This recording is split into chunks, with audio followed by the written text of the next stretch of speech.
Hi there, so there's 6 reasons I can think of that might make me want to switch to a Sony FX3 Mark II. I'm shooting on the Sony a7S III at the minute, and I've had this camera basically since it first came out, and I've probably made hundreds of videos with this camera, and I'm 100% happy with it. The FX3 Mark I was a great proposition, but it just didn't quite have enough extra to make me want to spend the money and switch from the a7S III. But there are a few things that would make me switch to an FX3 Mark II. The first of these is internal NDs. Internal NDs make run and gun shooting really easy. It means that you don't have to fit a matte box or a screw-in variable ND filter on the front of the lens. You can just flip the switch and then dial in whatever ND you need. Also, it gives you some flexibility when you're shooting inside. For example, if you've got a bright window in the background, you might want to use the internal NDs to bring down the exposure of that window and then just balance everything out with your lighting. Internal NDs just make the workflow so much quicker. The second reason I might switch to an FX3 Mark II is built-in internal monitoring tools. I'm talking about two things mainly here. One is false color and the other is a waveform display. Things like false color make it super quick and easy to set your exposure, and also if you're shooting from different angles, makes it really easy to kind of match the exposure for each of the different angles. Having things like false color built right into the camera so you can just open up the screen and see it right on the screen in the camera means you don't have to attach an external monitor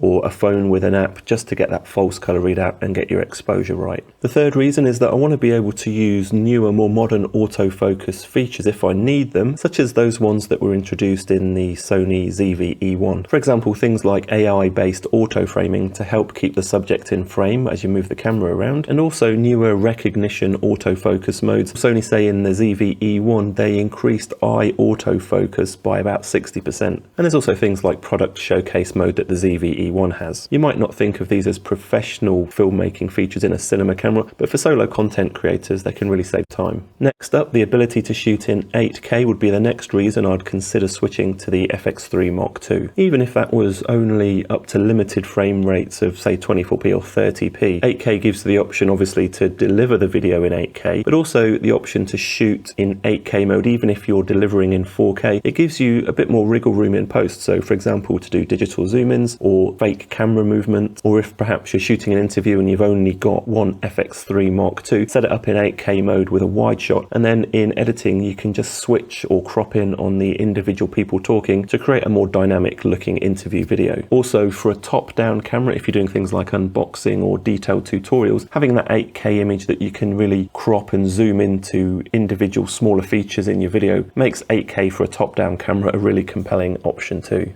Next up, we've got full timecode support. So the FX3 Mark I had timecode input support, but better timecode support on the FX3 Mark II might be another reason I'd choose to get one. So I'm talking things like timecode generation and not just input, a dedicated timecode port so you don't have to give up an audio channel, or for example use the VMC BNC1 multi-terminal to BNC adapter. It's a bit of a mouthful. Basically make it a lot easier to use timecode. For example, if you've got a multi-camera setup, all of them using FX3 Mark IIs, you can just sync them all with timecode and make the editing process so much easier. You don't have to worry about clap syncs or recording scratch audio to sync everything up in post. The next thing I'd like to see in a Sony FX3 Mark II would be raw internal recording support, because why not? Along with native support for being able to record directly to an SSD, just to help with those raw file sizes. This is not something I'd use typically for something like a YouTube talking head video like this, but I would use it for more higher-end productions where I wanted the absolute most data to work with in post-production. Drop a comment on what you'd like to see in a Sony FX3 Mark II. I'm Jason Roberts. Please subscribe, I'd appreciate it, and hopefully I'll see you in the next one.